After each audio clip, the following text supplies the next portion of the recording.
There's a certain kind of man you'll see walking through this world. Not loud, not seeking attention, not surrounded by crowds or constantly checking his phone to see who's reaching out. He moves through life with a quiet purpose, a steady presence that doesn't need validation from those around him. This is a man with no friends.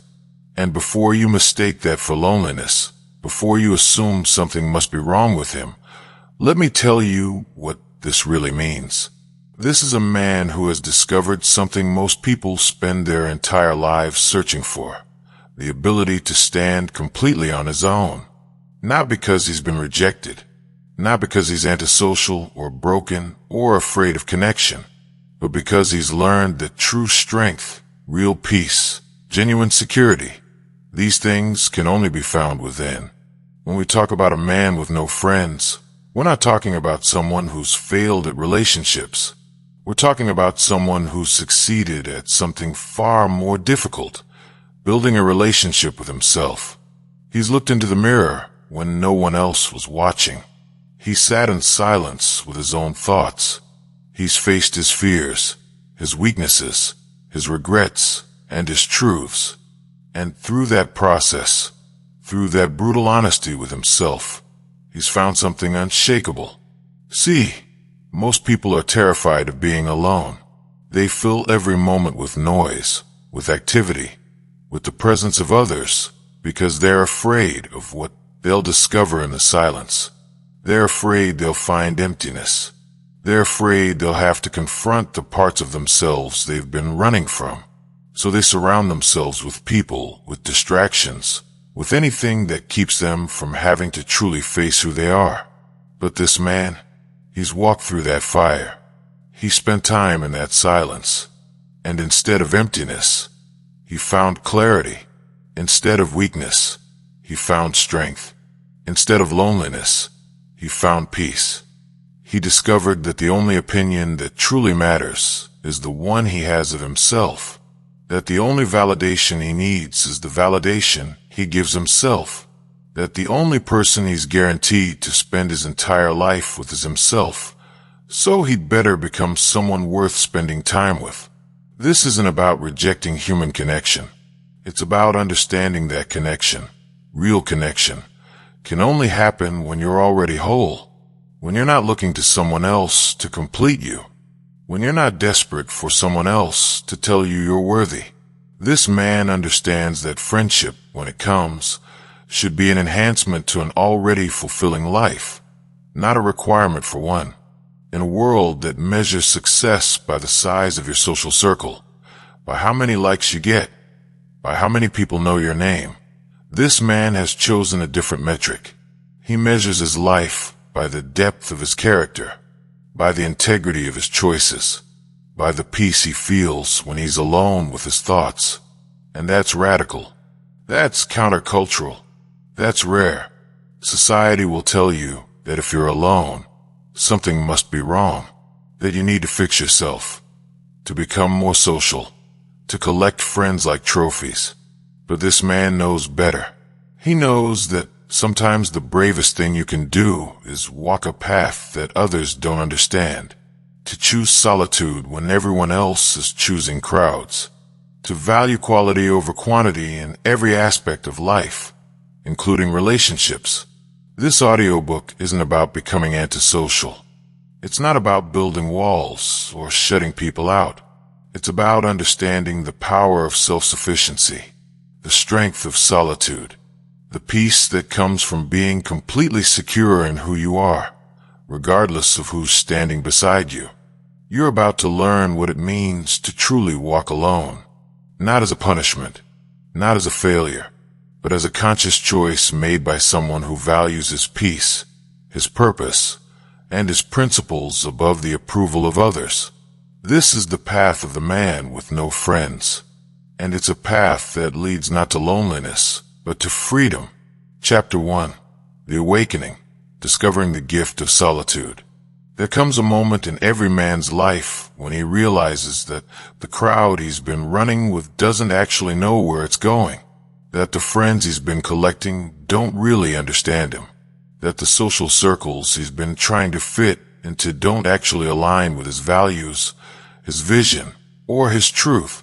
This moment, this awakening, is both terrifying and liberating, because it means everything you've been told about the necessity of having a large social circle, about the importance of being liked by everyone, about the danger of being alone, all of it gets called into question, and you're forced to make a choice. Keep pretending to fit in, or step away and discover who you really are. The man with no friends has made that choice. He's chosen the harder path, the lonelier path, the path that leads through the wilderness of his own soul before it leads anywhere else. And what he's discovered there is something precious, something most people never find because they're too afraid to look. The silence speaks. When you first step away from the noise, from the constant chatter, the social obligations, the need to be constantly connected, the silence is deafening. It's uncomfortable. Your mind races. You reach for your phone. You think about calling someone, anyone, just to fill the emptiness. But if you can sit with that discomfort, if you can resist the urge to immediately fill the void with distraction, if you can just be still and listen, that's when the real work begins. The silence starts to speak, not in words, but in realizations. You start to notice things about yourself you never saw before. Patterns of behavior you've been repeating unconsciously. Beliefs you've been carrying that aren't even yours. They're things you absorb from your family, your culture, your peers. You start to see clearly, perhaps for the first time, who you actually are versus who you've been pretending to be. This man has spent time in that silence. Long nights with just his thoughts. Weekends with no plans, no one to call, no social media to scroll through. Just him and the mirror of his own consciousness. And what he's seen there has changed him. He's seen his fears, the ones he's been running from his entire life. Fear of rejection, fear of not being enough, fear of being forgotten. And by seeing them clearly, by naming them, they've lost their power over him. You can't be controlled by fears you've already faced. He's seen his weaknesses, not to shame himself, but to understand himself. The ways he sabotages his own success, the patterns that keep him stuck, the wounds he's been carrying that influence his behavior.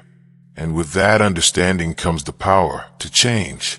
He's also seen his strength, real strength, not the kind that comes from flexing for others, but the kind that's tested in private moments.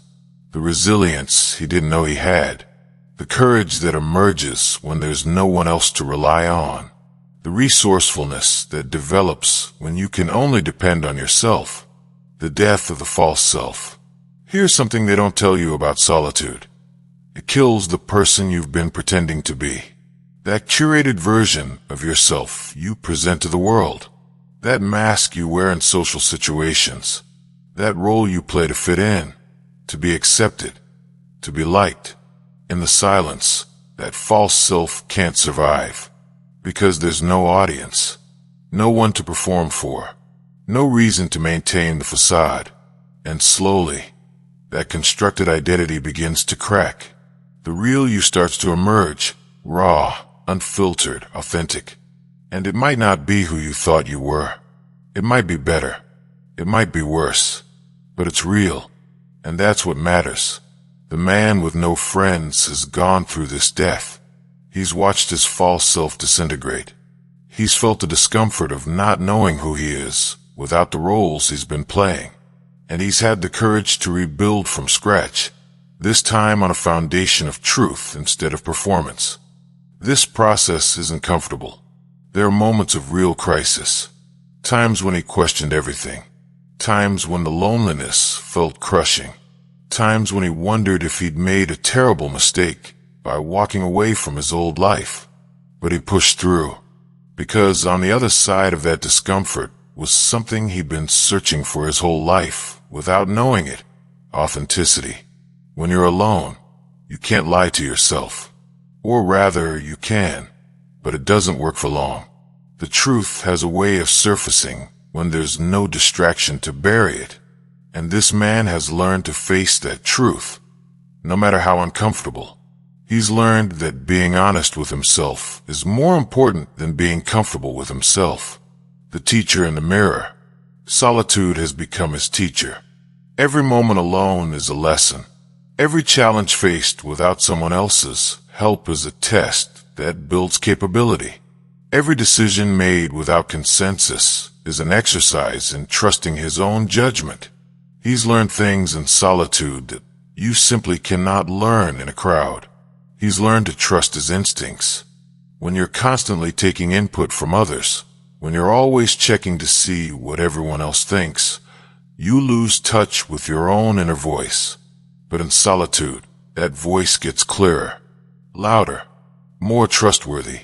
He's learned to listen to it, to honor it, to let it guide him even when it contradicts what everyone else would advise. He's learned self-reliance. When there's no one to call for help, you develop capabilities you didn't know you had. Problems that seemed insurmountable when you were dependent on others become manageable when you're forced to figure them out yourself. This man has become his own problem solver, his own support system, his own source of strength. He's learned emotional regulation. When you're with others, they can distract you from difficult emotions, make you laugh when you're sad, pump you up when you're discouraged, calm you down when you're angry. But when you're alone, you have to develop the capacity to manage your own emotional state, to sit with discomfort without needing someone else to fix it, to find your own calm in the storm. He's learned discernment. Solitude gives you clarity about what truly matters. When you strip away the social obligations, the people-pleasing, the need to keep up appearances, you discover what you actually value, what you actually want, what actually brings you fulfillment. And often, it's simpler and more meaningful than the complex social games you've been playing. The discovery of completeness. Perhaps the most profound discovery this man has made in his solitude is this. He doesn't need anyone else to be complete. Not in a cold, shut-off way. Not in a way that rejects love or connection, but in the most liberating way possible. He's discovered that he's already whole. This is revolutionary, because most people go through life feeling like they're missing something, looking for that person, that relationship, that friendship that will finally make them feel complete. They're searching outside themselves for something that can only be found within. This man stopped searching. He turned inward, and he found that the wholeness he was looking for was already there, buried under years of conditioning that told him he needed others to validate him, hidden beneath the belief that being alone meant being incomplete, but there nonetheless. He's learned to enjoy his own company, to look forward to time alone, to protect his solitude like the precious resource it is. Because in those moments of being completely alone, he's completely himself. No performance, no pretense, no need to be anything other than exactly who he is. And from that place of completeness, everything changes. Relationships, if he chooses to have them, come from abundance, not desperation, from choice, not need, from genuine desire for connection, not fear of being alone. This is the foundation that most people never build, and without it, every relationship they have is built on shaky ground. The courage to stand. Make no mistake, this path requires courage, real courage, not the kind that's loud and aggressive, but the quiet courage to keep walking when everyone else thinks you're going the wrong direction. The courage to trust yourself when no one else does. The courage to be misunderstood and be okay with it. Society will question you. Family will worry about you. Old friends will think you've changed, and they're right, you have.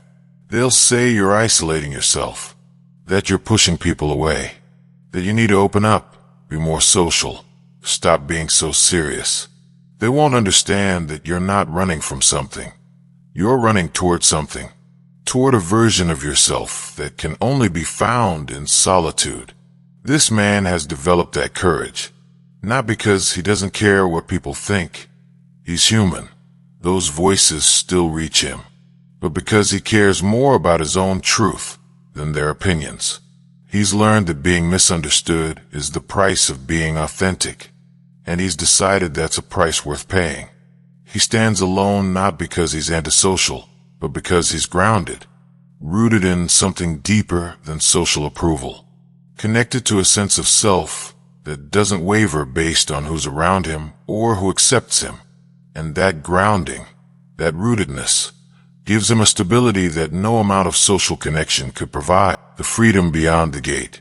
Here's what happens when you truly embrace solitude, when you stop running from being alone and start walking toward it.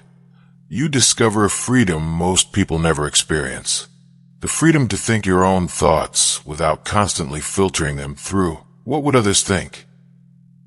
The freedom to make choices based on your values, not on what would gain social approval.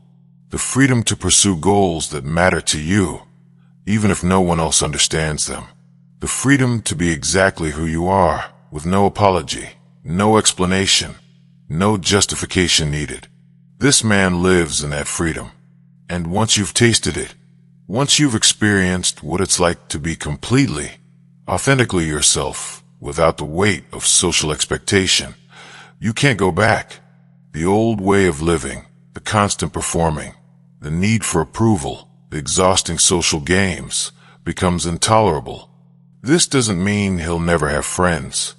It means that if he does, they'll be chosen carefully. They'll be people who respect his solitude rather than demanding he fill their needs. People who understand that his time alone isn't rejection of them. It's how he maintains the clarity and strength that makes him good company when he does engage. But right now, in this phase of his journey, he's alone, and he's okay with that. More than okay, he's thriving, because he's discovered that the person he was looking for in all those social circles, in all those friendships he tried to cultivate, in all those connections he tried to force, that person was himself all along. Chapter 2. The Purification, Cutting Toxic Connections. A man with no friends didn't arrive at this place by accident. He didn't wake up one day and decide arbitrarily to cut everyone out of his life. No, he got here through a process, a painful, necessary process of recognizing that not every connection is valuable, that some people drain more energy than they contribute, that certain relationships are actually preventing him from becoming who he's meant to be. This is the purification, the clearing out, the intentional removal of connections that no longer serve, or perhaps never truly served, his highest good. And it's one of the hardest things a man will ever do. Recognizing the energy vampires. Energy is your most valuable resource. Not time, though time matters. Not money, though money helps. Energy, the vitality you bring to each day. The mental and emotional bandwidth you have available for what truly matters. And every person in your life either adds to that energy or drains it. The man with no friends learned to recognize the drainers, the people who always need something. Every interaction is them needing advice, needing support, needing you to solve their problems. But when you need something, they're suddenly unavailable. This is a one-way relationship disguised as friendship. Bring constant drama. There's always a crisis, always chaos, always some situation that requires your emotional investment. And somehow, they're never at fault. It's always someone else's problem, someone else's fault, someone else's responsibility. But they need you to fix it, diminish your wins. When something good happens in your life, they can't genuinely celebrate. There's always a but, or a backhanded compliment, or a quick redirect back to their own problems. They say they're happy for you, but their energy tells a different story. Disrespect your boundaries. You tell them you need space. They show up anyway. You say you can't talk right now. They keep calling. You express a need. They ignore it. They've never learned that no is a complete sentence. Keep you small. Subtly, or not so subtly, They discourage your growth. When you share a dream, they list all the reasons it won't work. When you make a change, they question it. When you improve yourself, they mock it or downplay it, because your growth makes them uncomfortable with their stagnation. This man has had all of these people in his life. We all have. And for a long time, he tolerated them, made excuses for them, convinced himself that this was just what friendship required, putting up with the bad to get to the good. But eventually he did the math, and he realized the good wasn't worth the cost. The loyalty lie. Here's where it gets complicated, because many of these draining relationships hide behind the concept of loyalty.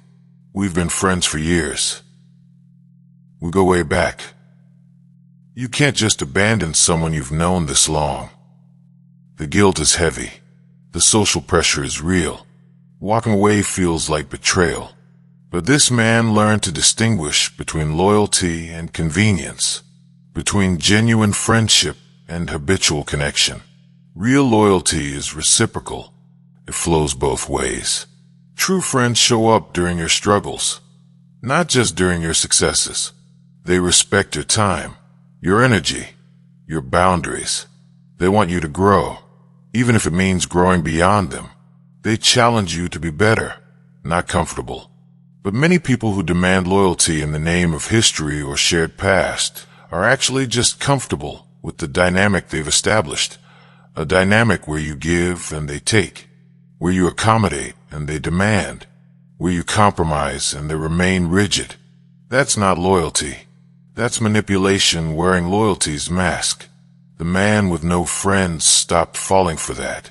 He recognized that keeping someone in your life solely because of shared history is like refusing to leave a job that's killing you just because you've been there a long time.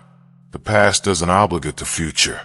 And loyalty to yourself, to your peace, to your growth, to your well-being must come before loyalty to relationships that have become toxic.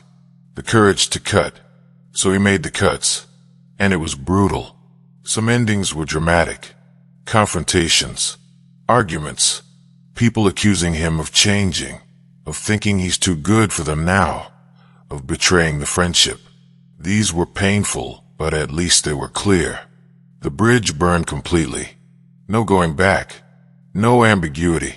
Other endings were quieter. A slow fade. Stopped initiating contact. Let their messages go unanswered for longer and longer. Declined invitations with vague excuses that stopped bothering to sound convincing. Some got the hint. Others kept trying for a while before finally drifting away. These endings carried their own kind of pain. The guilt of not being direct. The discomfort of watching someone realize you don't want them in your life anymore. But the hardest endings were the ones that hurt both sides. The people who weren't necessarily bad, just wrong for who he was becoming. People he genuinely cared about, but who couldn't understand his new path. People who wanted the old version of him back and couldn't accept the changes. These cuts felt like tearing out pieces of his own heart. But he did it anyway, because he understood something crucial. You can't pour from an empty cup. And if you're spending all your energy on relationships that drain you, you have nothing left for the work that actually matters. Nothing left for your own growth. Nothing left for the purpose you're here to fulfill. And that's too high a price to pay for connections that aren't genuinely supportive. The guilt and the freedom. After the cutting comes the guilt. Oh, the guilt. It sits heavy in your chest. It whispers in your ear during quiet moments. It asks, what if you're wrong? What if you regret this? What if they needed you and you abandoned them? What kind of person does this?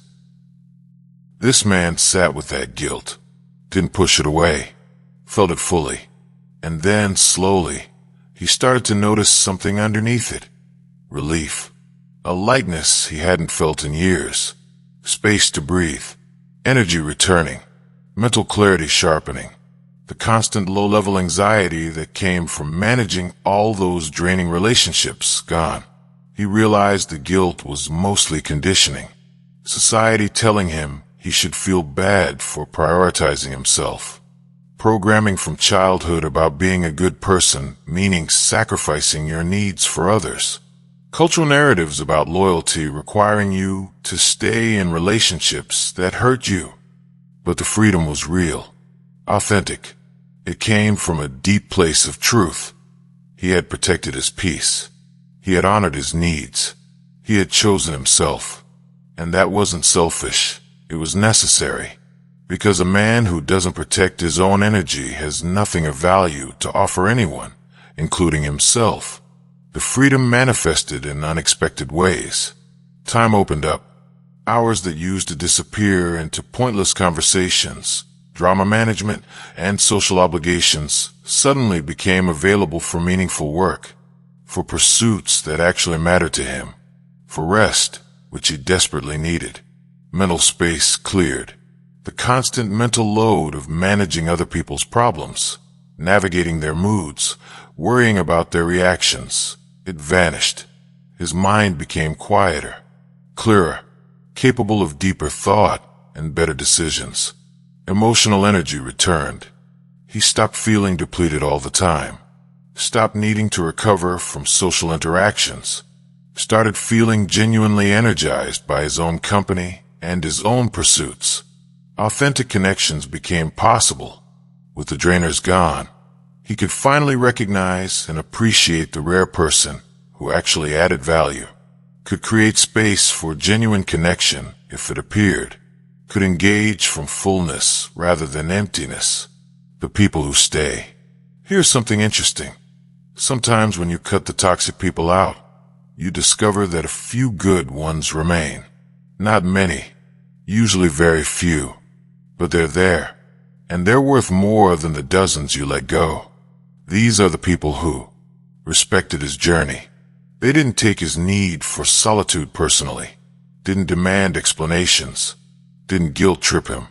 They understood, or at least tried to understand, that he was going through something important, showed up when it mattered, not with words, but with action, not constantly, but consistently.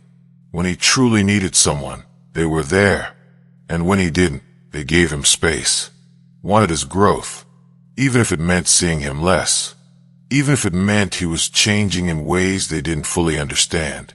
They supported his evolution because they genuinely cared about who he was becoming, not just who he'd been. Could match his depth. When they did connect, it was real. No small talk. No surface-level nonsense. Real conversation, real presence, real connection, quality over quantity in every interaction. The man with no friends sometimes has one or two of these people in his life. More often, he doesn't even have that, and he's learned to be okay with either scenario, because he's discovered something vital. It's better to have no friends than to have friends who make you feel alone. Better to walk solo than to walk with people who slow you down or pull you off course. The standard rises ***. Here's what happens after the purification.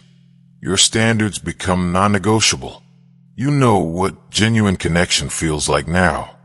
You know the difference between someone who adds to your life and someone who takes from it. You know the peace that comes from protecting your energy, and you refuse to go back.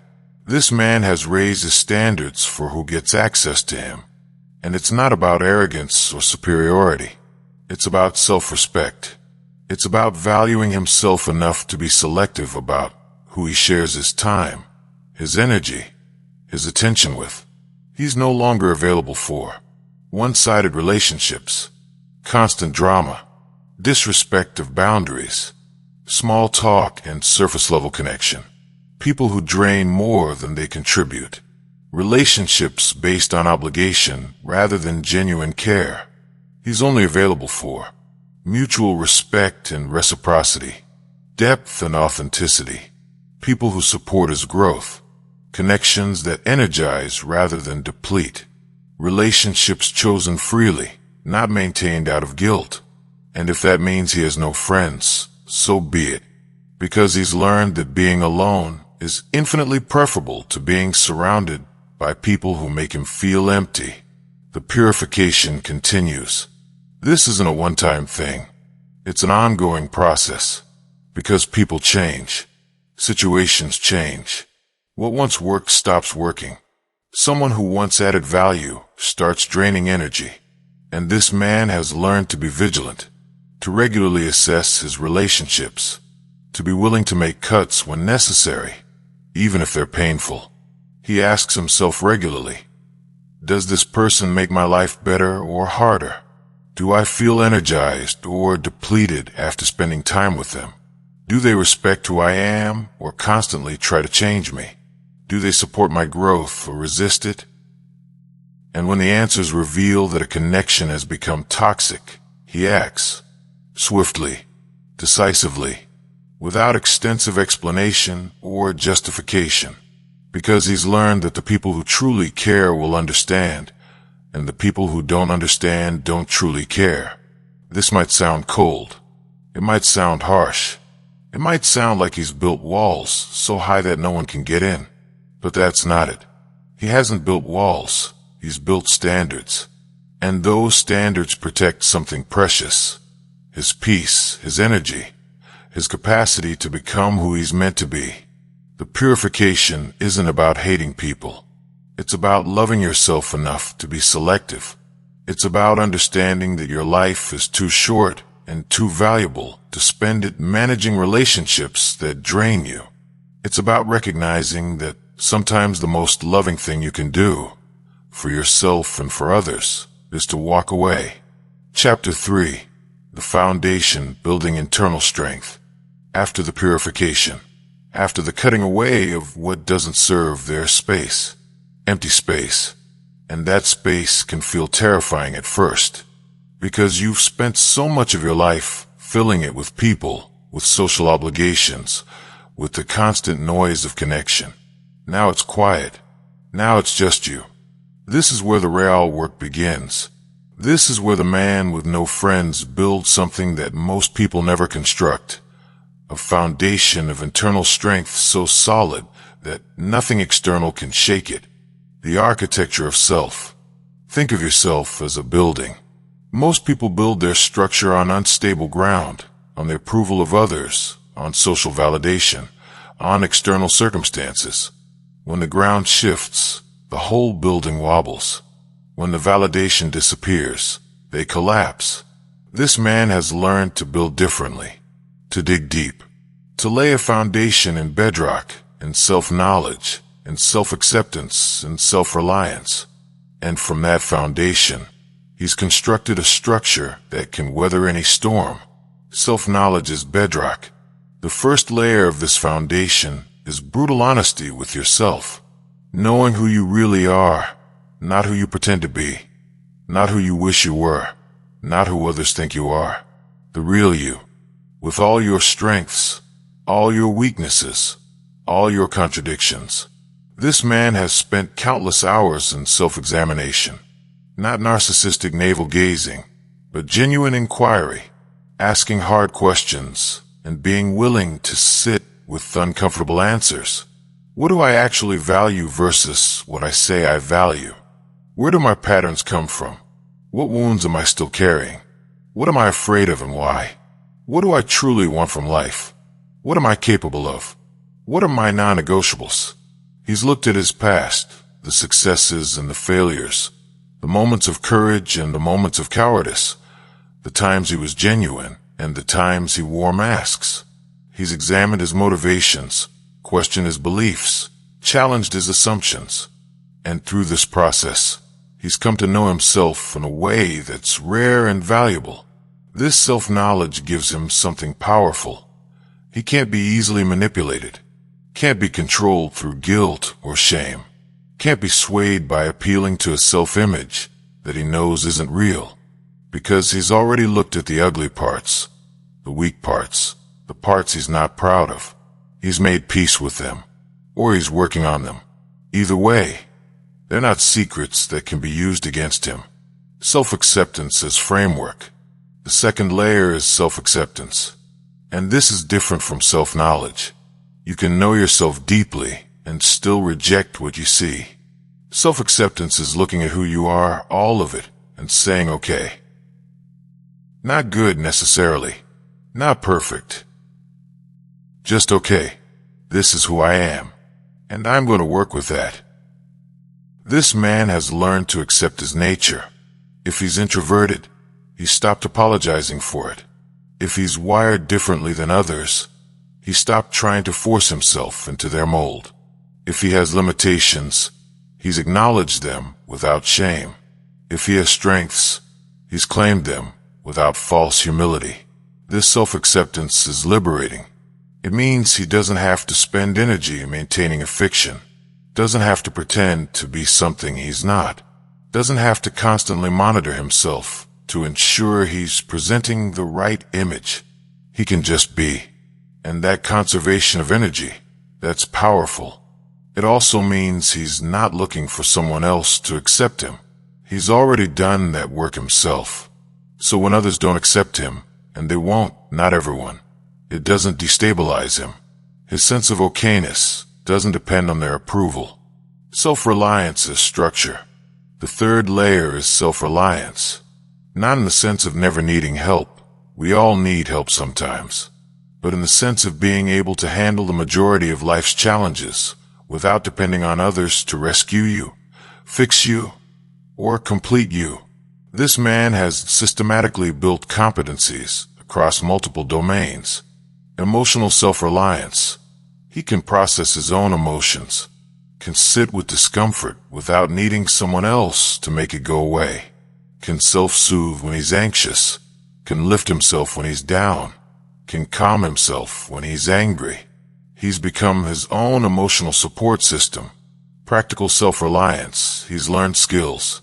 How to fix things. How to cook. How to manage finances. How to solve problems. How to take care of his space, his health, his responsibilities. He's not helpless. He's capable. Mental self-reliance. He's developed his own capacity for critical thinking, for problem solving, for making decisions. He doesn't need to crowdsource every choice. He can think things through, weigh options, and commit to a course of action based on his own judgment. Purpose self-reliance. He's found his own reason for being, his own mission, his own why. It's not given to him by a job, a relationship, or a social role. It's something he's defined for himself, and that makes it unshakable. This self-reliance doesn't mean he never struggles. It means that when he struggles, his first impulse is to draw on his own resources, to figure it out, to develop the capability he's missing, and only if truly necessary, to reach out for help, but from a place of strength, not desperation. The daily practice. Building internal strength isn't a one-time event. It's a daily practice, a constant returning to the foundation, a continuous reinforcement of the structure. This man has developed rituals and routines that strengthen him from the inside out. Solitary mornings. He protects the first hours of his day. Before anyone can make demands, before the world intrudes, he spends time with himself. Maybe it's meditation. Maybe it's journaling. Maybe it's just sitting with coffee, thinking. But it's his. This time alone sets the tone for his day, reminds him of who he is before he has to navigate who others want him to be. Physical strength. He understands that physical strength builds mental strength, that pushing through discomfort in the gym teaches you to push through discomfort elsewhere, that building a stronger body builds a stronger mind. So he trains, not to impress anyone, for himself, for the confidence that comes from knowing what your body can do. Intellectual development. He reads, he learns, he challenges his own thinking. Not just consuming information, but engaging with ideas that make him uncomfortable, that question his assumptions, that expand his understanding. He's committed to continuous growth, to becoming wiser, more knowledgeable, more capable with each year. Creative expression. He creates something, writes, builds, makes, creates, not for an audience, though there might be one, for the act of bringing something into existence that didn't exist before, for the satisfaction of making something with his own hands or mind, for the reminder that he's a creator, not just a consumer. Honest reflection. At night, he reviews his day, not to beat himself up over mistakes, but to learn what went well, what didn't. Where did he compromise his values? Where did he honor them? What does he need to do differently tomorrow? This honest accounting keeps him from drifting off course. The unshakable core. What emerges from this daily practice, from this consistent building of internal strength, is something rare, an unshakable core, a sense of self that doesn't depend on external circumstances, that doesn't waver based on who approves or disapproves, that remains steady regardless of what's happening around him. This man has built a center of gravity that's internal. So when external storms come, and they will, he bends but doesn't break. When external validation disappears, and it will, he doesn't collapse. When people leave, and they will, he doesn't lose himself. This doesn't mean he's unaffected by life. He still feels pain, still experiences loss, still has moments of doubt, but he has a place to return to, a core that remains intact even when everything else is chaos. And that core tells him, you're okay, you can handle this, you've got what it takes. Most people never build this. They remain dependent on external sources for their sense of stability. Their mood depends on other people's moods. Their confidence depends on other people's approval. Their sense of direction depends on other people's guidance. So they're forever at the mercy of circumstances, of opinions, of changes they can't control. But this man isn't. He's built something internal that external circumstances can't touch. And that makes him free in a way that most people never experience. The test. How do you know if you've built a solid foundation? Life tests it, constantly. And for the man with no friends, the tests are often more intense because he doesn't have the buffer of social support to soften the blows. Loss comes. Failure arrives. Rejection happens. Difficulty strikes. And he has to face it alone. No one to call. No shoulder to cry on. No group to commiserate with. Just him and whatever he's built inside himself. This is the crucible. This is where you discover if your foundation is real or if it was just a facade. And this man has been through this crucible repeatedly. And each time, he's come through. Maybe scarred. Maybe changed. But intact. Because the foundation held. That's not to say it was easy. Some losses cut deep. Some failures hit hard. Some lonely nights felt unbearable. But he bore them. Because he had no choice but to rely on his own strength. And in doing so, he proved to himself that his strength was real. Every test passed builds more confidence. Every storm weathered makes the foundation deeper. Every challenge overcome adds another layer of capability, until he reaches a point where he knows, not hopes, not believes, but knows that he can handle whatever comes.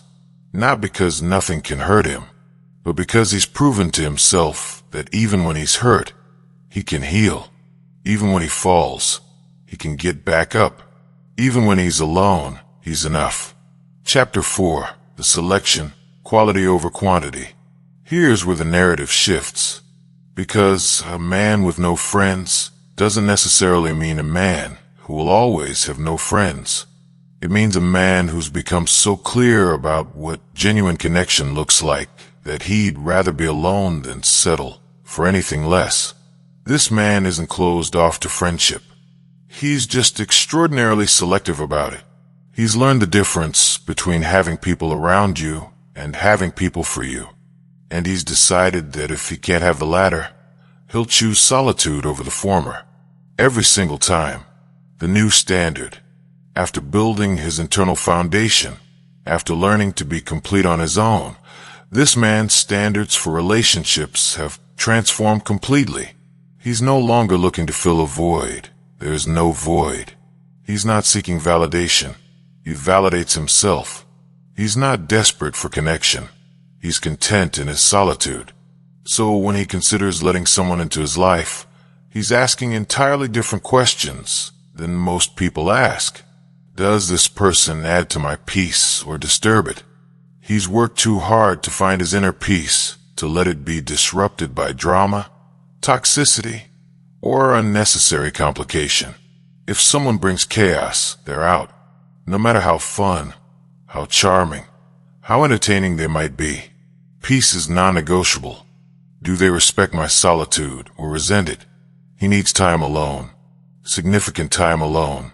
If someone takes that personally, if they need constant contact, if they can't understand that his alone time isn't rejection, they're not compatible with his life. He needs people who understand that his solitude is how he maintains the strength that makes him good company. Are they growing or stagnant? He's committed to continuous growth, to becoming better, wiser, more capable with each year. He can't have people in his inner circle who are committed to staying the same, to remaining comfortable, to avoiding challenge. Not because he judges them, but because their energy pulls in a different direction than his. Can they handle depth? Small talk exhausts him. Surface-level connection feels hollow. If someone can't engage at a deeper level, talking about real things, asking real questions, sharing real thoughts, there's no point. He's not interested in collecting acquaintances. If it's not deep, it's not worth his time. Do they honor their word? Integrity is everything to him. If someone says they'll do something and doesn't, if their words and actions don't align, if they make commitments they don't keep, they're unreliable. And unreliable people are not his people. Are they taking responsibility or playing victim? He's done the hard work of taking responsibility for his life, his choices, his circumstances. He can't be around people who constantly blame others, who refuse to own their part in their problems, who want sympathy but not solutions. That energy is draining and incompatible with his path.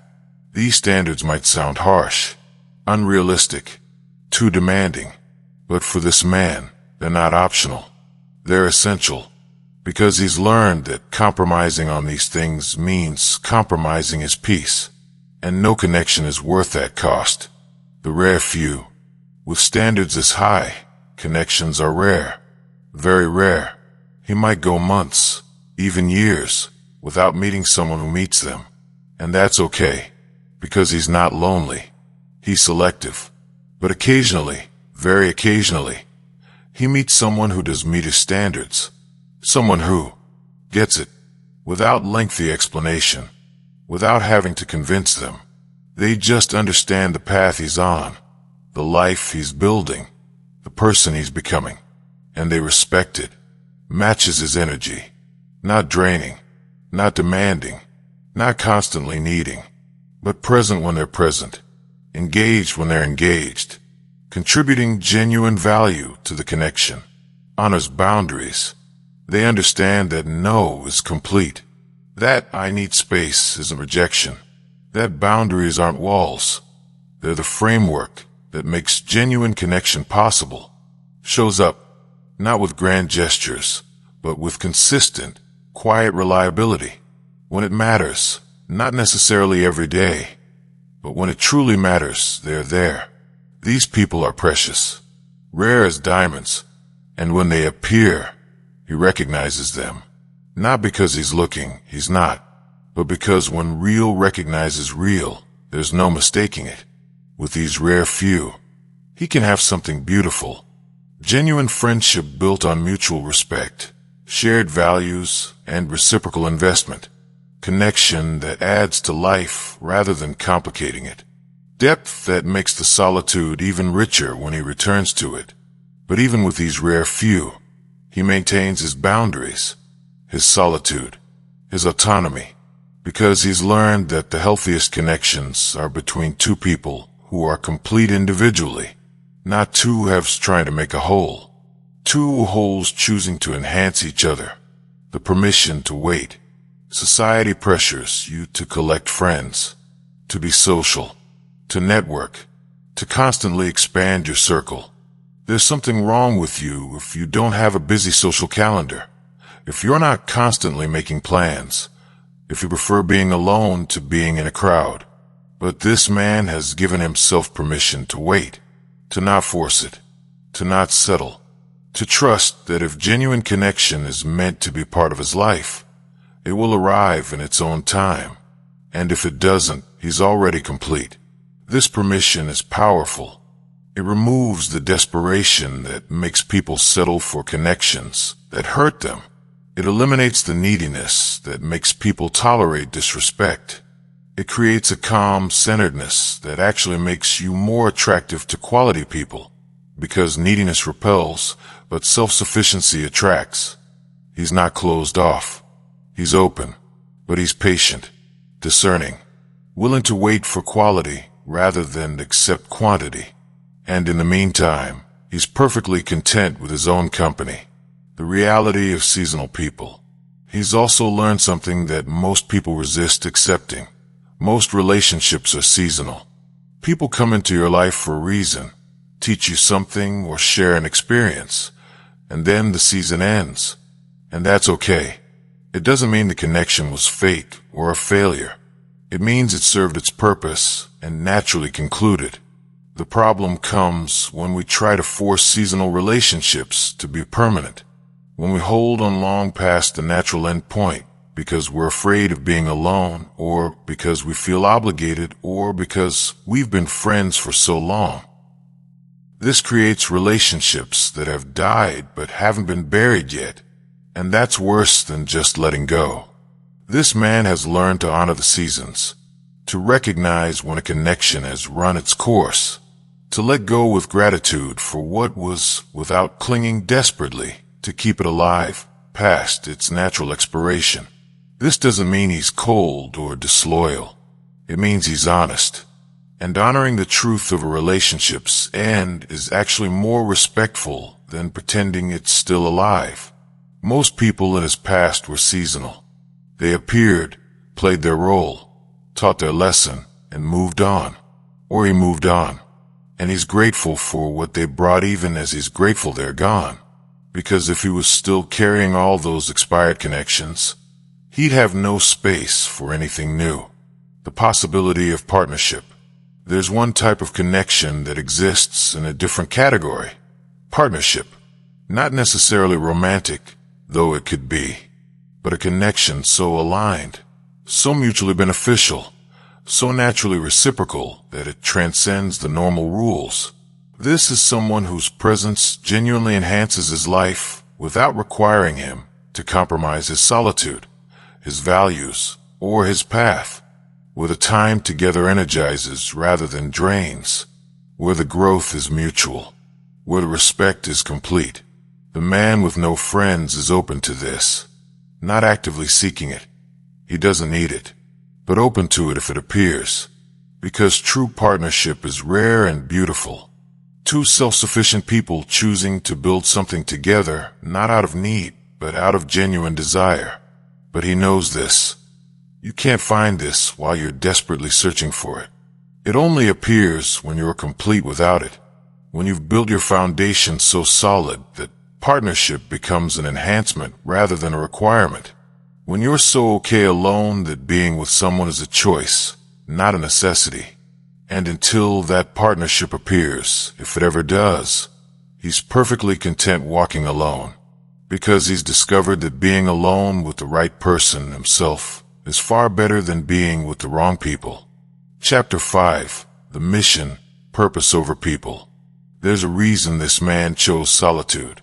It wasn't just about getting away from toxic people or finding inner peace, though those were part of it. At the core, it was about something bigger, purpose. He realized that he had a mission, something he was meant to do, something he was meant to create, something he was meant to become. And he couldn't do it while spending his energy on maintaining relationships that didn't serve that mission. So he made a choice, purpose over people. This chapter is about that choice, about what happens when a man commits completely to his purpose and accepts that it might mean walking alone, about the power that comes from singular focus, about the legacy that's built when you stop trying to make everyone happy and start trying to make something meaningful. The discovery of purpose. For many men, purpose doesn't arrive as a lightning bolt revelation. It emerges slowly through the silence of solitude, through having enough space and time to ask the deeper questions. What am I actually here to do? What problems do I feel called to solve? What could I create that wouldn't exist without me? What would I do even if no one ever recognized it? What matters so much that I'd sacrifice comfort for it? This man asked these questions in his solitude, over and over, and gradually, through the noise-free environment he created, answers began to emerge. Not complete, perfect answers, but directions, callings, pulls toward certain work, certain impact, certain legacy. Maybe it's building something, a business, a body of work, a skill developed to mastery. Maybe it's creating something, art, writing, music, innovation. Maybe it's solving a specific problem that he sees in the world. Maybe it's becoming something, the strongest version of himself, a man of complete integrity, a living example of what's possible. Whatever it is, it's his, not given to him by society or family or friends, not copied from someone else's template, discovered in the depths of his own soul during hours of solitary reflection that most people never take. The brutal math. Once he identified his purpose, he did some brutal math. He calculated how much time, energy, and focus his mission would require. Then he calculated how much time, energy, and focus his social life was consuming. The numbers didn't add up. Not even close. The average person spends hours every day on social maintenance. Texting, calling, messaging. Social media scrolling and posting. Making plans, canceling plans, rescheduling plans. Attending events they don't want to attend. Having conversations they don't want to have. Managing other people's drama and emotions. Recovering from social interactions that drain them. Worrying about what others think. Performing for social approval. Add it up, and for many people, it's 3 to 4 hours per day minimum. That's 20 to 30 hours per week. Over 1,000 hours per year. Spent on social maintenance that often doesn't even bring genuine fulfillment. This man looked at those numbers and made a decision. He'd rather spend 1,000 hours per year on his mission than on social maintenance. He'd rather build something meaningful than maintain something meaningless.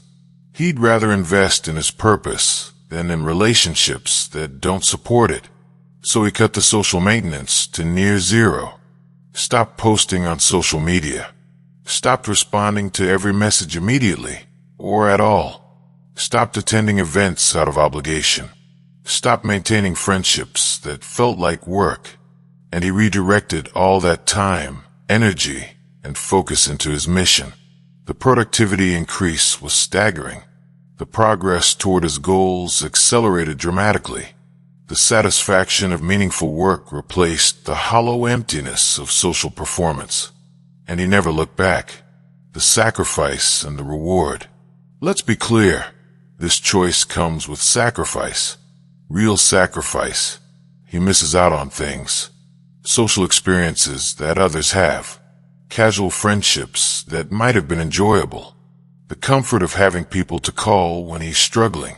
The social safety net that most people rely on. The sense of belonging that comes from being part of a group. People misunderstand him. Think he's cold, antisocial, arrogant. They don't get that he's not avoiding connection. He's protecting his focus. They interpret his boundary as rejection. They take his silence personally. And he has to be okay with being misunderstood because explaining would require energy he's not willing to spend. There are lonely moments. Times when the solitude feels heavy. When he wishes he had someone to share a victory with or commiserate with over a setback. when the path feels long and he questions if he's made the right choice. These moments are real and they hurt. But here's what he's gained in exchange. Unmatched focus. With no social obligations fragmenting his attention, he can dive deep into his work, enter flow states that last for hours, think deeply about complex problems, create without interruption. His focus has become his superpower. Accelerated progress. While others are posting on social media about their goals, he's achieving his. While they're networking, he's building. While they're maintaining appearances, he's making real progress. Years pass and the gap between him and his former peers becomes enormous. Not because he's more talented, but because he's more focused. Authentic achievement. Everything he builds is real. Not for show. Not to impress anyone. Not to prove anything to anyone. Real. Built in solitude for genuine purposes. This creates a sense of satisfaction that no amount of social validation could provide. Complete autonomy. He answers to no one. His schedule is his own. His time is his own. His decisions are his own. He's not negotiating with anyone about what he should do or how he should spend his life. This freedom is intoxicating. Deep mastery. With years of focused practice, uninterrupted by social distractions, he's developed skills to a level most people never reach. Because mastery requires thousands of hours of deliberate practice. And he has those hours because he's not spending them on social maintenance. Legacy building. He's creating something that will outlast him. Something meaningful. Something that matters. Not just living, but building. Not just existing, but creating. And when he's gone, there will be evidence that he was here. Not in how many friends he had, but in what he made. Is this worth the sacrifice? For him, absolutely. Because he's discovered that there are two kinds of loneliness. The loneliness of being alone, and the loneliness of being surrounded by people who don't understand you. He chose the first, and in doing so, he avoided the second. The discipline of no. Living a purpose-driven life in solitude requires one skill above all others, the ability to say no. To opportunities, to invitations, to requests for his time, to things that sound good but don't serve his mission, to people who want him to be someone he's not. This man has developed his discipline to an art form. His no is firm, clear, unapologetic. He doesn't explain extensively, doesn't justify, doesn't soften it with elaborate excuses. Just no. No, I can't attend your event. No, I'm not available for that. No, that doesn't work for me. No, I won't be able to help with that. No, this makes some people angry. They feel rejected. They call him selfish. They say he thinks he's better than everyone else. They don't understand that it's not about them. It's about protecting his mission. But he's made peace with their anger, because their approval isn't his goal. His purpose is his goal. The discipline of no creates space for the equally important discipline of yes. Saying yes to what truly matters, to the work that aligns with his mission, to the rare opportunities that genuinely serve his purpose, to the very occasional person who adds real value to his life. His yes is as powerful as his no because it's so selective. The long game. Here's what most people don't understand. This man is playing a different game with different metrics. While they're optimizing for social success, he's optimizing for meaningful impact. While they're focused on the next weekend's plans, he's focused on the next decade's legacy. While they're playing the short game, he's playing the long game. And the long game requires patience, persistence, solitude. Most meaningful work isn't completed in weeks or months. It's completed in years or decades. Most significant achievements aren't built through intense bursts of effort. They're built through consistent daily practice over extended periods. Most lasting legacies aren't created by people with active social lives. They're created by people who chose work over play, purpose over popularity, building over belonging. This man understands this. So when people ask him to come out, to take a break, to lighten up and have some fun, he sees it differently than they intend. To them, it's an invitation to enjoy life. To him, it's an invitation to delay his mission. And he's not interested in delays. Time is finite. Life is short. And he's got work to do. Years from now, when what he's building is complete, when his mission is accomplished, when his legacy is established, that's when the sacrifice will make sense. Not just to him, but to others. They'll see what he was doing during all those years he was unavailable. They'll understand why he chose solitude. They'll recognize that he wasn't avoiding life. He was building one that mattered. But he doesn't need them to understand now. He's not working for their eventual recognition. He's working because the work itself is his purpose. And purpose doesn't need an audience to be meaningful. The complete integration. At this stage, his solitude and his purpose have become so integrated that they're inseparable. His alone time isn't separate from his work. It is his work.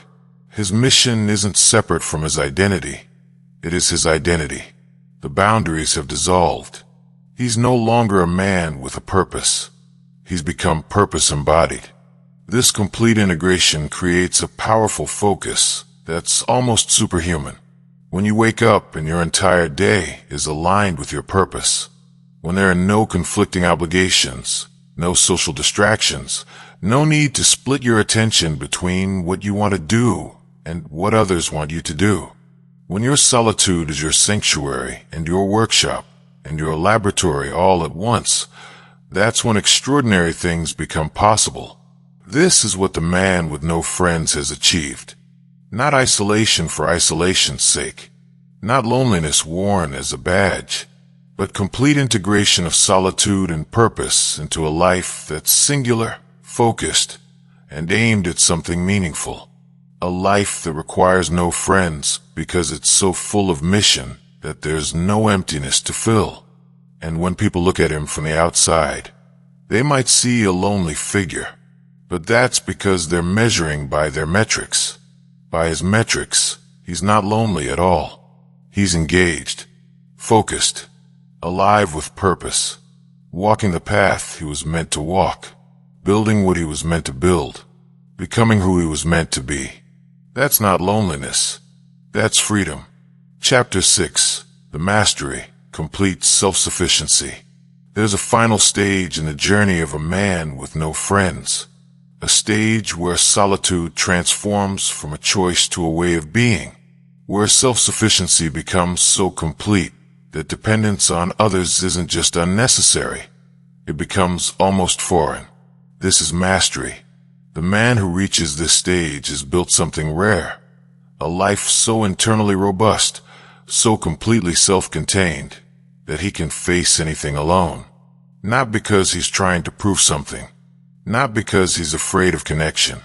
But because he's developed capabilities, resources, and resilience that make him genuinely independent.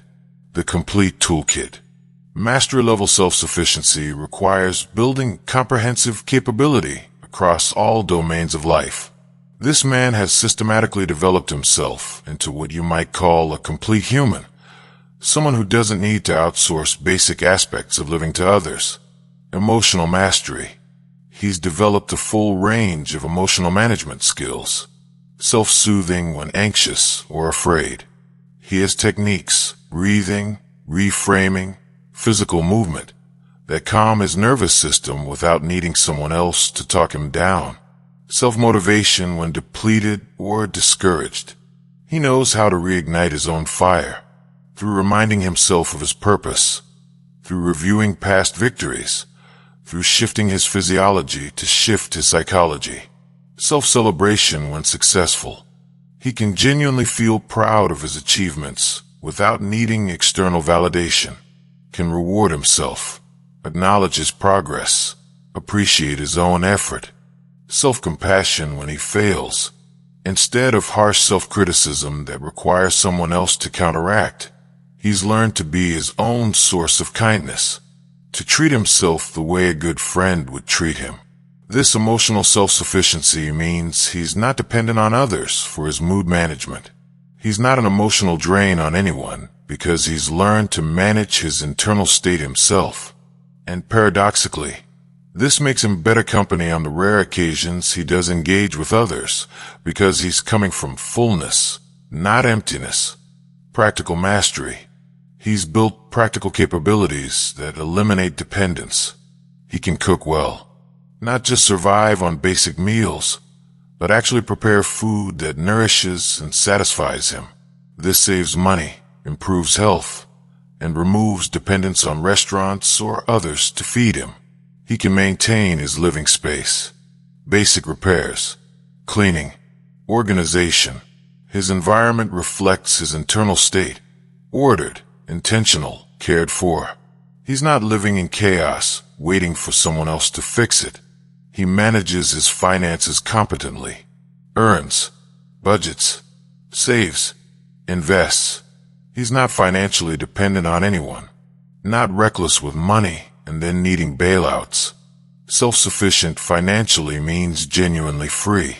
He's developed physical resilience through consistent training, proper nutrition, adequate rest.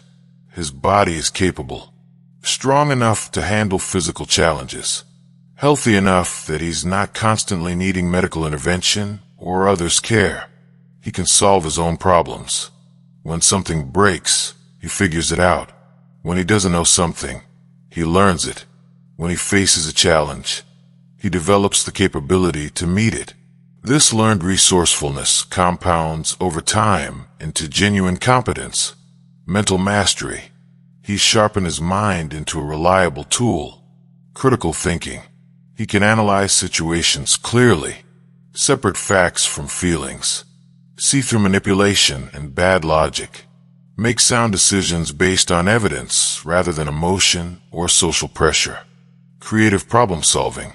When standard solutions don't work, he can think laterally, find new approaches, innovate, adapt. This mental flexibility means he's rarely truly stuck. Sustained focus.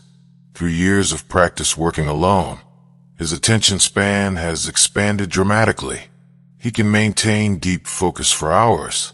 This allows him to do complex intellectual work that most people can't because their attention is too fragmented. Emotional regulation through cognitive reframing. He can change how he feels about a situation by changing how he thinks about it. Doesn't have to be a victim of circumstances. Can choose his interpretation and thus choose his emotional response. This mental self-sufficiency means his mind is his ally, not his enemy. He's not dependent on others to think for him, to make his decisions, or to manage his mental state. Spiritual mastery. He's developed something harder to define but equally important, spiritual self-sufficiency. Meaning-making. He can find or create meaning in his experiences without needing someone else to validate that meaning. His life makes sense to him even if it doesn't make sense to others. Connection to something larger, whether it's nature, a higher power, the universe, or simply his own sense of purpose. He has access to something beyond himself that provides perspective and grounds him. He's not spiritually dependent on any person or institution. Acceptance of reality. He's developed the capacity to see things as they are rather than as he wishes they were. This acceptance doesn't mean passivity. It means working with reality rather than fighting it. Peace with mortality. He's looked at his own impermanence, made peace with the fact that he will die. This removes fear's power over him and allows him to live more fully. The testing grounds. How does he know he's achieved true mastery?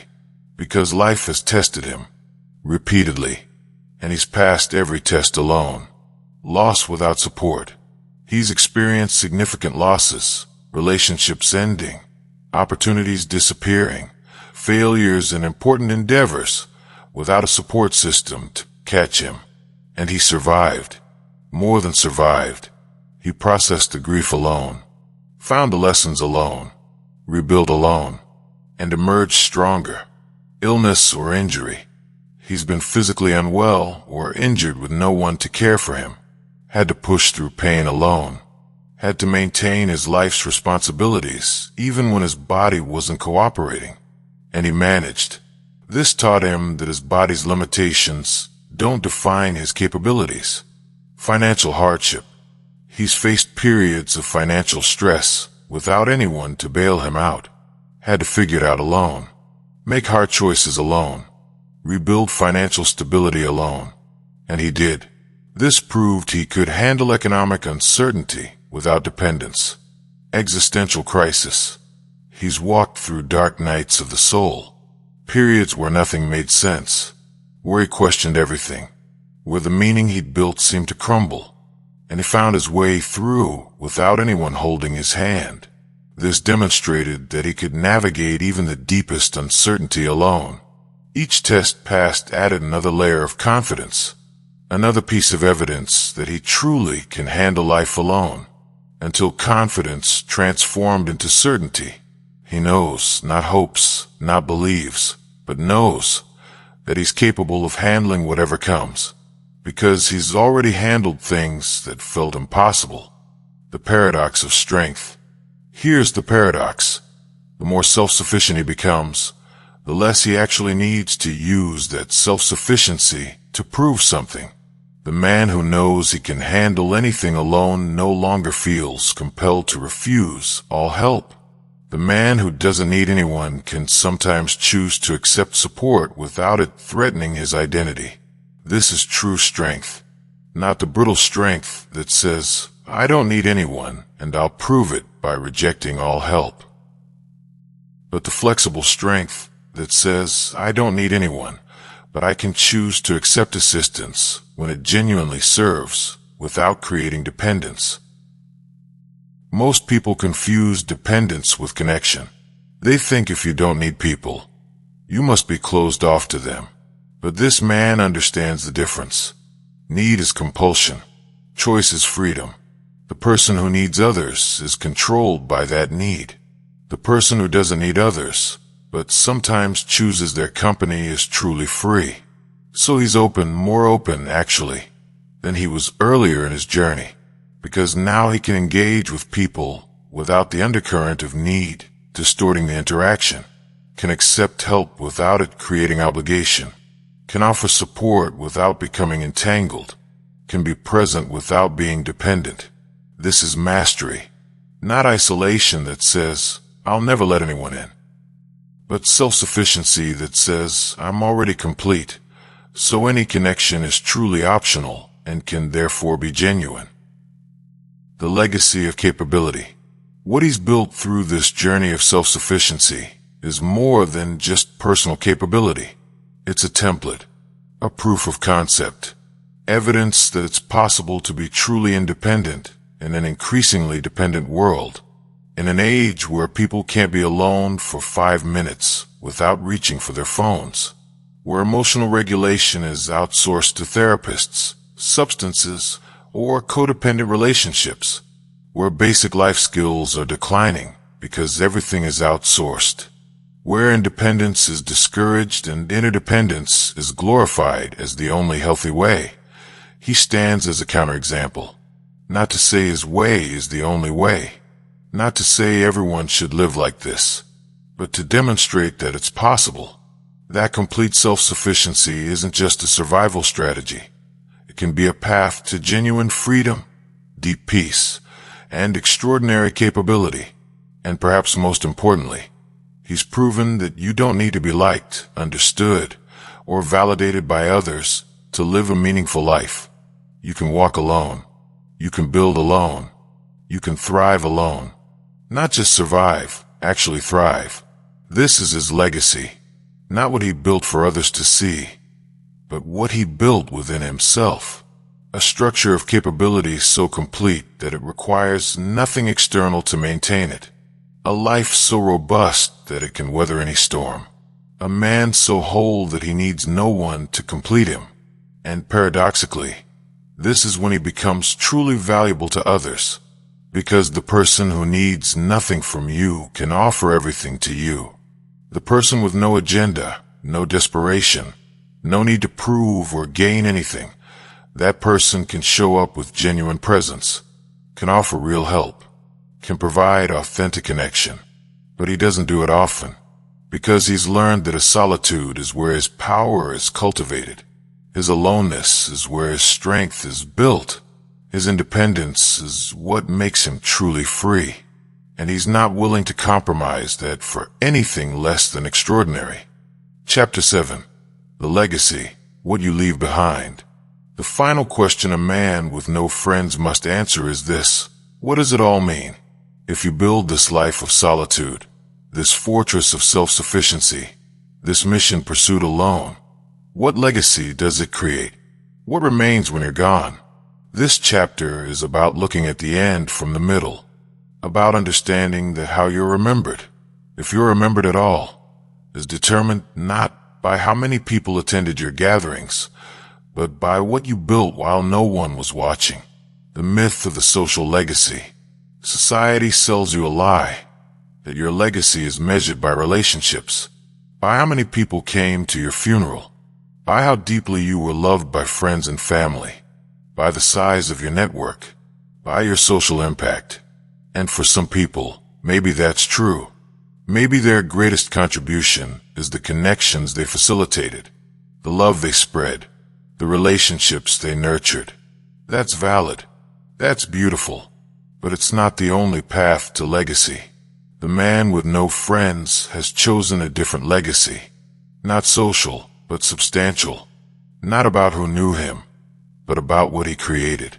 Not measured in relationships, but in results. And he's made peace with the fact that his funeral might be sparsely attended, or not attended at all, because that's not the metric that matters to him. The legacy of work. What matters to him is the work. The thing he built while everyone else was socializing. The skill he developed while others were networking. The problem he solved while others were maintaining friendships. The art he created while others were posting on social media. This work is his legacy. Tangible. Lasting. Something that exists independent of him and will continue to exist after he's gone. Not perfect. He's not under any illusions about that. But real. Substantial. Something that wouldn't exist if he hadn't walked this solitary path. Maybe it's a business that employs people and solves problems. Maybe it's a body of creative work, books, art, music, that touches lives he'll never meet. Maybe it's an innovation that advances his field. Maybe it's property developed, infrastructure built, systems created. Maybe it's simply a level of mastery in his chosen domain that inspires others to pursue their own mastery. Whatever it is, it required the kind of sustained, focused effort that's only possible in solitude. It required saying no to 1,000 social obligations. It required years of work while others were playing. It required the discipline to stay focused when everyone else thought he was crazy for being so isolated. And now it exists. Imperfect but real. His contribution, his mark, his answer to the question, what did you do with your life? The legacy of example. But there's another legacy beyond the work itself, the example.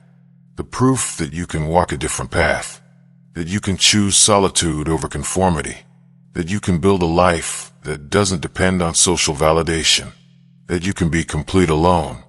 This example is powerful for a specific type of person. The person who feels called to solitude but is afraid, who senses they need to walk alone, but society tells them that's wrong, who feels suffocated by social expectations, but doesn't see any alternative, who yearns for space to build something meaningful, but feels guilty for wanting to be alone. For those people, and they exist in larger numbers than most realize, the example of a man who chose solitude and thrived in it is liberating. It gives them permission. It shows them it's possible. It validates a path they felt but couldn't justify. He won't be there to see this impact. Won't know whose life his example changed. Won't get the recognition for the inspiration he provided. But that's okay, because he didn't walk this path for recognition. He walked it because it was his path. And if his walking it makes it easier for someone else to walk theirs, that's legacy enough. The legacy of integrity. Perhaps the deepest legacy he's building is one of complete integrity, living exactly as his values dictate, not compromising his truth for social approval, not bending to expectations, not performing for an audience, just being completely and authentically who he actually is. This integrity is rare. Most people perform. Most people compromise. Most people shape themselves to fit social expectations. And there's no judgment in that. It's how humans are wired. It's how society functions. But it means true integrity is almost non-existent. This man has it. Not because he's better than others, but because his solitude removed the pressure to perform. When there's no audience, you have no reason to pretend. When you're not seeking approval, you have no incentive to compromise. When you've made peace with being alone, you can afford to be exactly who you are. This integrity shows up in everything. His word is his bond because there's no social pressure making him overcommit. His values are consistent because he's not adjusting them to fit different social contexts. His choices align with his principles because he's not being swayed by what others think. His life reflects his truth because he's not hiding behind social masks. And this integrity, this complete alignment between inner truth and outer behavior, creates a life that has coherence, meaning, authenticity. Even if no one else ever sees it or understands it, he lives in perfect knowledge that his life is genuine. And that's a legacy that can't be taken away. The liberation of impermanence. One thing his solitude has given him, a crystal clear view of his own impermanence. He will die, likely alone, possibly forgotten quickly. His work might not last as long as he hopes. His example might inspire fewer people than he imagines. His integrity might go completely unrecognized. And he's made peace with all of that, because he's learned that the value of his life isn't determined by how long people remember him. The meaning isn't derived from legacy at all. It's derived from living according to his truth while he's alive. This is profound liberation. When you stop performing for posterity, when you stop building for remembrance, when you stop caring about being forgotten, you become free to simply live, to do the work because the work matters, not because it might bring fame, to be yourself because that's who you are, not because it might impress others, to walk your path because it's your path, not because it might inspire others. Most people never reach this liberation. They're consumed with how they'll be remembered, building a legacy for others to judge, creating a story for others to tell. But this man has released that burden. His life is for him. His work is for the sake of the work. His integrity is for his own peace. And if any of it echoes beyond his death, fine. If none of it does, also fine.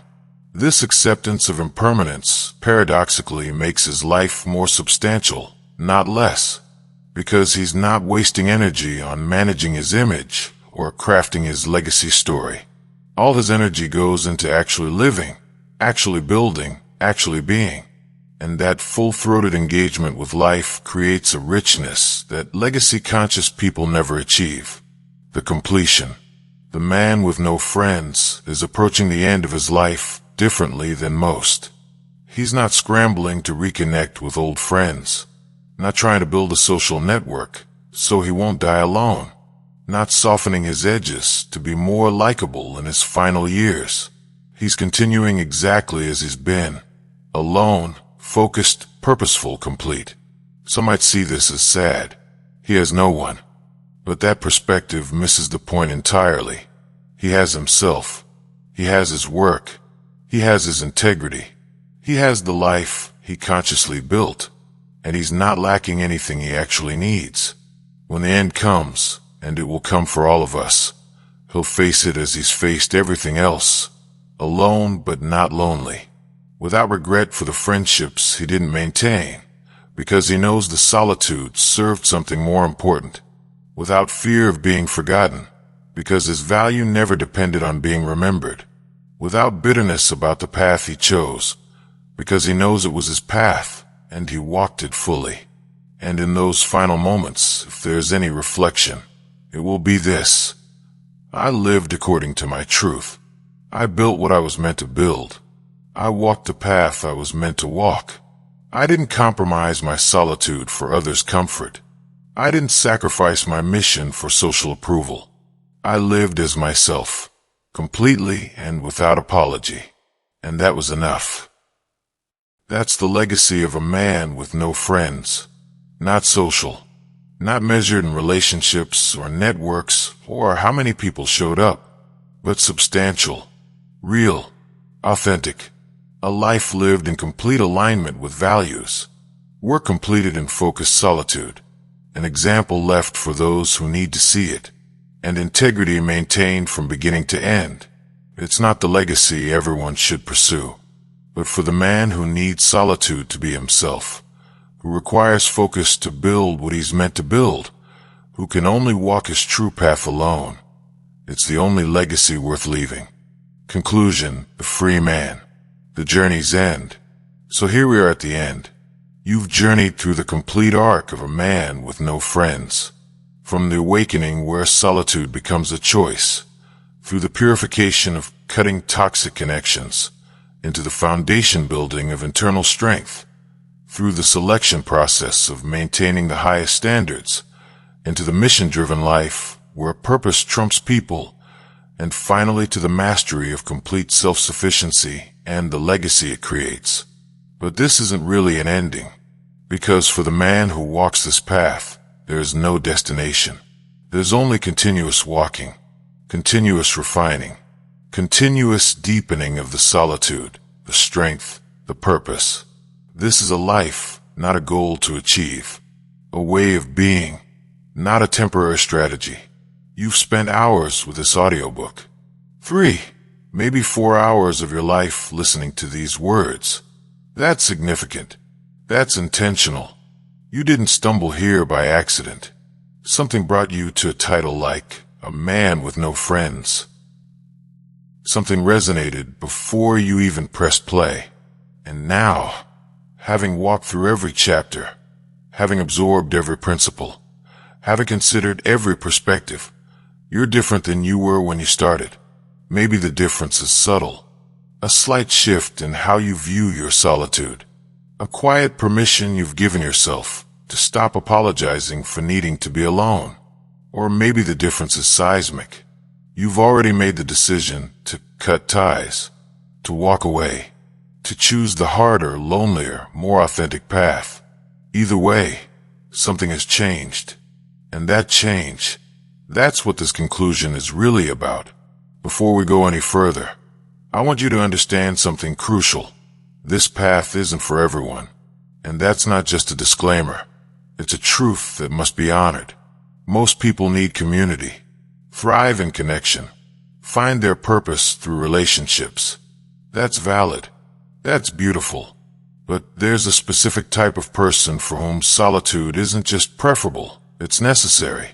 And if you've made it this far, if you've spent hours absorbing this content, there's a good chance you're that person.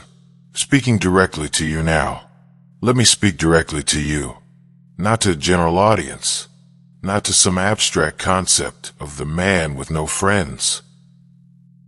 To you, the actual person listening to these words right now. Maybe you're driving. Maybe you're walking. Maybe you're lying in bed at night when the solitude feels heaviest. Wherever you are, whatever brought you here, I see you. Maybe you're the isolated man seeking validation. You've been alone for a while now. Not entirely by choice. Life circumstances, personality traits, past betrayals. Something led you to this place where your circle is small or non-existent. And society keeps telling you something's wrong with you. That you need to fix yourself. That your isolation is a disease requiring treatment. You came to this audiobook desperate for permission. Permission to stop feeling broken. Permission to accept that maybe being alone isn't something that needs curing. And I'm telling you now, if your solitude brings you peace rather than bitterness, if you're growing rather than stagnating, if you're building rather than hiding, you have that permission. You're not broken. You're selective. There's profound strength in that. Maybe you're the ambitious man protecting his mission. You have something you're building. A business, a skill, a body of work, a vision that demands everything you've got. And you've realized that social obligations are killing your progress. The friend maintenance, the constant availability, the expectations others have, they're stealing hours that should go to your mission. You've done the brutal math. Those 20 hours a week on social maintenance could be 20 hours on meaningful work. That's 1,000 hours a year. That's the difference between mastery and mediocrity. You came here looking for validation that it's okay to be ruthless with your time. That choosing your mission over social approval isn't selfish. It's necessary. And you're absolutely right. Your mission matters. If it requires solitude to accomplish, then solitude is what you need. No apology necessary. Maybe you're the betrayed man rebuilding trust. People hurt you. Friends who weren't really friends. Betrayals that cut deep. And in the aftermath, you've pulled back, withdrawn, built walls that therapists call unhealthy, but that you call protective. You're here because you need to know if this withdrawal is healing or hiding. Here's the truth. Only you can answer that. But ask yourself, are you bitter? Do you obsess about what they did? Or have you moved on? If you're bitter, you need more internal work. If you moved on, you're not avoiding people. You're being wise about who gets access to you. That's not damage. That's wisdom earned through pain. Maybe you're the introverted man accepting his nature. You've spent your life feeling wrong because social interaction drains you, because you need extensive alone time to recharge, because crowds exhaust you and small talk feels torturous. Society told you extroversion is ideal and your introversion is a flaw to overcome. But you're starting to wonder, what if it's not? What if you're not broken? What if you're just wired differently?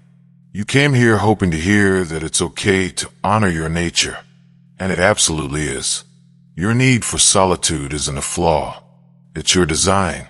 When you stop trying to be an extrovert and embrace your introversion, everything changes. You're not becoming antisocial. You're becoming authentic. Maybe you're the searching man finding his path. You're not entirely sure why you're here. Something about this resonated. You're exploring, questioning, trying to understand what kind of life you want to build. You haven't made major decisions yet. You're just gathering information. That's perfect. You don't have to commit to this path right now. Just absorb, consider. When the time comes to make choices about your relationships and your life, you'll have this framework available. Sometimes the most valuable thing is the seed planted that grows later. Whoever you are, you've spent significant time with this message. That choice reveals something about you. You're someone who thinks deeply, who questions conventional wisdom, who values substance over surface. That's rare. That's valuable. And that might mean this path is genuinely yours to walk. The uncommon path, who this is really for. Let's be brutally honest. This path is not for everyone. Most people genuinely need community and thrive in connection. Trying to force yourself onto this path when it's not truly yours will only create suffering. So understanding whether you're that rare person requires brutal self-honesty. The person for whom this path is necessary needs extensive solitude to function optimally, not just enjoying alone time occasionally, genuinely needing significant stretches of aloneness to think clearly, create authentically, and recharge completely. For this person, even positive social interaction is depleting. They need time alone not just to rest, but to access their deepest thinking and truest self. Solitude isn't isolation from life, it's access to life. If you're this person, you know it. You felt it your whole life. The exhaustion after social events, the relief when plans cancel, the clarity that comes from finally being alone after forced interaction. The person for whom this path is necessary has a mission requiring singular focus, something they're building that can't be done in fragments between social obligations, something demanding years of sustained attention most people can't fathom. The math doesn't work otherwise. Building something significant requires thousands of focused hours. If you're spending 20 hours weekly on social maintenance, that's 1,000 hours yearly. The difference between mastery and mediocrity. For this person, choosing solitude isn't rejecting people. It's committing to purpose. The person for whom this path is necessary values authenticity above approval. They'd rather be misunderstood and genuine than liked and performing. They've tried being who others wanted, shaped themselves to fit expectations, performed for approval, and it nearly destroyed them. Being alone is preferable to being surrounded by people while feeling utterly alone because no one knows who they really are. When they finally choose solitude and stop performing, they experience profound relief, liberation. The anxiety from constant self-monitoring dissolves. The person for whom this path is necessary has discovered complete internal stability. They're not using solitude as avoidance. They've done the internal work to be genuinely whole alone. Their solitude is choice, not fear. This is crucial. There's a difference between someone alone because they've built complete self-sufficiency and someone alone because they're avoiding necessary healing. The person with genuine stability is at peace in solitude, not consumed by bitterness, not obsessively replaying past hurts, just at peace. Content, engaged with work, growth, purpose. If this describes you, if you recognize yourself completely, then this path isn't just an option. It's calling you. Everything in this audiobook is permission. Permission to choose solitude. Permission to cut draining connections. Permission to build a life that doesn't require others' approval. Permission to walk alone without guilt. But hear this carefully. If solitude feels like running away, if aloneness is avoiding necessary growth, if being alone creates bitterness rather than peace, this isn't your path yet. You might need internal work first, or this might never be your path, and that's perfectly okay. There's no virtue in solitude itself, only in solitude serving your truth. The transformation check. Where are you now? Pause for a moment. Take real inventory. Where were you when you started this audiobook versus where you are now? Transformation isn't always obvious in the moment. Sometimes you need to consciously compare before and after. Where you were. Think back to before pressing play. What was your state? Maybe you were drowning in social obligations. Calendar full of events you didn't want to attend. Phone constantly buzzing with messages from people who took more than gave. Energy depleted from maintaining hollow relationships. Exhausted but feeling guilty about wanting to withdraw. Society kept saying more connection was the answer, but every fiber screamed for less. You were confused about why you felt so drained by things supposed to bring fulfillment. Maybe you were suffocating under expectations. Everyone had opinions about how you should live. Family wanted you more social. Friends complained you were becoming distant. Partners frustrated by your need for alone time. And you were starting to believe them. Starting to think something was fundamentally wrong with you. The guilt was crushing. You were trying to force yourself into a mold that didn't fit, and it was destroying you slowly. Maybe you were torn between mission and relationships. You had important work to do, but people kept pulling you away. Every time you gained momentum, someone needed something. Every time you entered flow, an invitation arrived. Every time you protected time, someone called you selfish. You were caught between loyalty to others and commitment to purpose, and you were losing.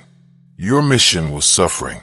Where you are now, having absorbed hours validating solitude, explaining energy protection mechanics, giving permission to cut toxic connections, framing aloneness as strength. Where are you now? Maybe something clicked. A light turned on. Suddenly guilt makes no sense. You've been given a framework explaining your nature rather than pathologizing it. The exhaustion around people isn't your fault, it's information. Your need for solitude isn't brokenness, it's design. The relief of having this validated is profound. Maybe you've started making changes. You've cut someone off, or you're planning to. That friend who only calls when needing something done. That stressful group chat leaving. That guilt-driven social obligation declining. The decision is made.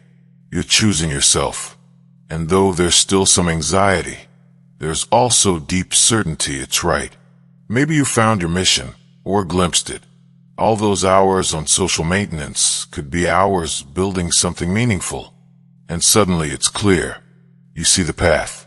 You understand your solitude isn't empty. It's preparation. It's space where your real work will happen. Maybe you've simply relaxed. Constant anxiety about being alone has dissolved. You're no longer trying to fix yourself or force yourself to be more social. You've accepted this as who you are. And in that acceptance, there's peace. Deep, genuine peace. You're not fighting anymore. Not pretending anymore. Just being. And it feels like coming home. What chapter changed you? Which one made you pause? Made you rewind and listen again? Articulated something you've always felt, but never had words for? Was it the awakening? Validating solitude as gift rather than curse? The purification? Recognizing toxic connections, and that cutting them isn't cruelty but self-preservation?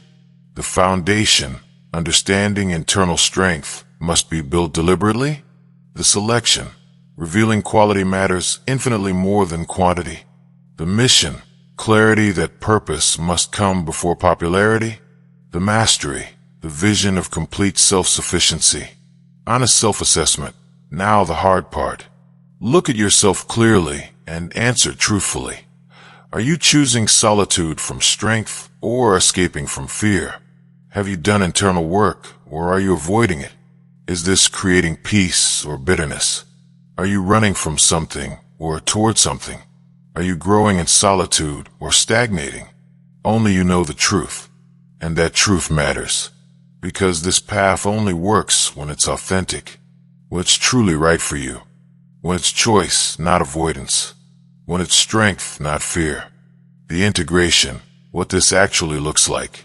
The man with no friends isn't running a binary existence, totally alone versus totally connected. Real life is more nuanced. He's integrated solitude and selectivity into something that works in the real world. One or two genuine relationships. These are rare, extraordinarily rare. People who truly understand his path, respect his solitude, and enhance rather than drain him. Connection is effortless. No performance. No need to explain. No guilt when he needs space. They get it. These relationships are chosen carefully and maintained intentionally, not through constant contact, but through depth when contact happens. They might go weeks or months without speaking, but when they connect, it's real, meaningful, valuable. Then they separate again without drama, without guilt, without feeling abandoned. This isn't traditional friendship, constant hangouts, regular plans, day-to-day involvement. It's something different. Respected allies pursuing their own missions who understand you're pursuing yours. Seasonal interactions. Brief connections serving a specific purpose. Collaboration, a project, a shared interest, then naturally concluding without drama or obligation. Everyone understands the terms. This is temporary, purpose-driven, not the beginning of a lifelong friendship requiring constant maintenance. You work together on something meaningful. The collaboration adds value. Then it ends. The project completes. The season passes. And both move on without guilt, without obligation, without exhausting work of forcing temporary connection into permanent one. Professional networks. Maintained practically, but not personally. People he works with, but doesn't try to become friends with. Clean boundaries between work and personal life. He can be professional, competent, even pleasant in professional contexts without confusing that with personal connection. This creates cleaner, more effective professional interactions. Without personal drama, work gets done better. Without obligation to maintain friendships, professional transitions are easier. Complete solitude. Extended periods, sometimes weeks or months, with no social interaction beyond basic necessities. These periods are protected fiercely because there when his deepest work happens. This is the foundation, the default, the baseline. During these periods, he might go days without meaningful interaction, a polite exchange with a cashier, a brief acknowledgement of a neighbor, basic professional communications, but nothing deep, nothing personal. Just him and his work, him and his thoughts, him and his purpose. This isn't deprivation, it's immersion. The solitude isn't empty, it's full. Full of focus, full of creation, full of deep work requiring uninterrupted attention. This is where breakthroughs happen, where clarity emerges, where the best work gets done. The integration looks different for each person, but the common thread, social interaction, is intentional, not default. Alone is the baseline. Connection is the exception, chosen deliberately, engaged fully, and released cleanly when its natural term ends. Stories from the path, what this looks like in practice. Let me share patterns I've observed from men who've walked this path. Different circumstances, same essential journey, same core choice. Solitude over conformity, purpose over popularity. The entrepreneur who cut his entire friend group, building a real company requiring everything he had. His friends didn't understand. When he declined invitations to work, they called him obsessed. When he couldn't make hangouts because of deep work, they called him selfish. When he stopped responding to group chats, they said he'd changed. They were right. He'd become focused, committed, serious about his mission. So he made the cut. All of them. One deliberate decision. The guilt was crushing at first. But 6 months later, his company hit its first major milestone. A year later, he'd achieved what would have taken 5 years with his old life. Did he miss them? Sometimes. Did he regret it? Never. He knew friendship is valuable, but not if it costs your mission. The artist who chose creation over connection spent her 20s being social, attending events, networking, being visible, but her actual art suffered. She was so busy being seen that she wasn't seeing. In her early 30s, she withdrew completely, disappeared into her studio. People worried, but she was fine, better than fine. 5 years of almost complete solitude. 5 years of deep creation. Then she emerged with work that was undeniably powerful, original. Hers, gallery representation, critical acclaim, financial success. None of which would have happened if she'd kept prioritizing connection over creation. The man who said no to his own wedding party, engaged in planning a wedding. The expectation, big wedding party, groomsmen, bachelor party, all the traditional rituals. But he didn't want that. Didn't have groomsmen because he didn't have close friends. Didn't want a bachelor party because the idea exhausted him. Everyone had opinions. Family was appalled. But he was clear.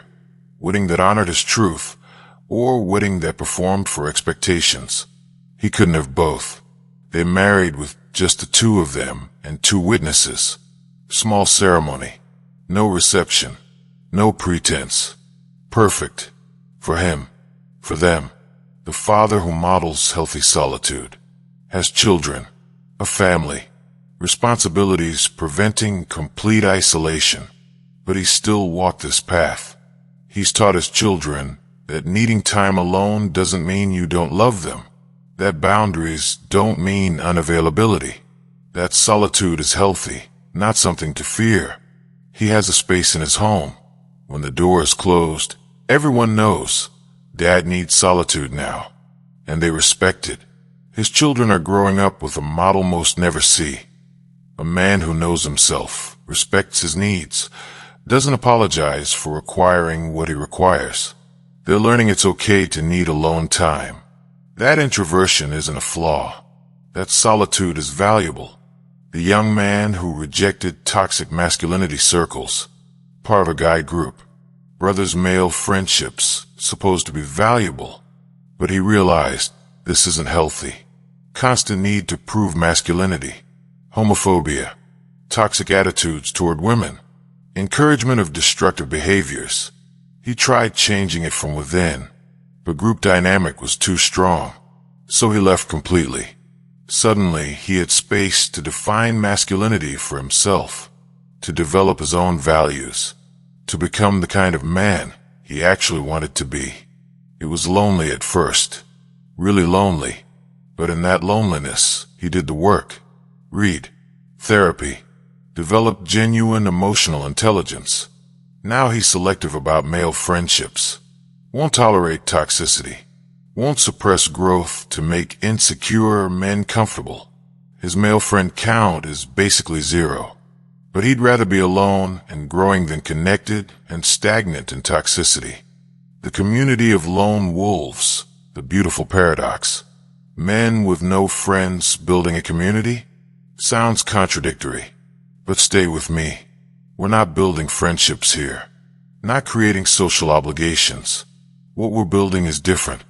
A space where lone wolves can witness each other, where men walking solitary paths can leave markers for those behind, where the isolated can confirm they're not the only ones choosing this way. Think of it like hiking alone through wilderness. You prefer solo hiking, but occasionally you find a cairn, stone stacked by another solo hiker who passed before. It doesn't make you friends. You'll never meet them, but it tells you someone else walked this path. You're not alone in choosing to walk alone. That's what this can be. Cairns left by lone wolves. Evidence this path exists. Validation you're not crazy. Recognition without obligation. The invitation. Drop one word in the comments describing how you feel. Validated. Free. Clear. Empowered. Understood. Determined. Peaceful. Conflicted. Whatever it is. One word. Your truth. Share your story if you want. Your biggest challenge. What changed? You owe nothing to anyone who responds. Take what's valuable and leave the rest. The path forward. A man with no friends isn't lacking something. He found something most spend their whole lives searching for. Himself. His true self. Unfiltered. Authentic. He's not lonely. He's free. Free to pursue his purpose without distraction. Free to be exactly who he is without apology. Right now, make one commitment. What boundary will you set this week? What time will you protect? Write it down. Then do it. The path is solitary. The destination is yourself. Walk. Alone if necessary. Fully. Authentically. Free. This is your path. Own it.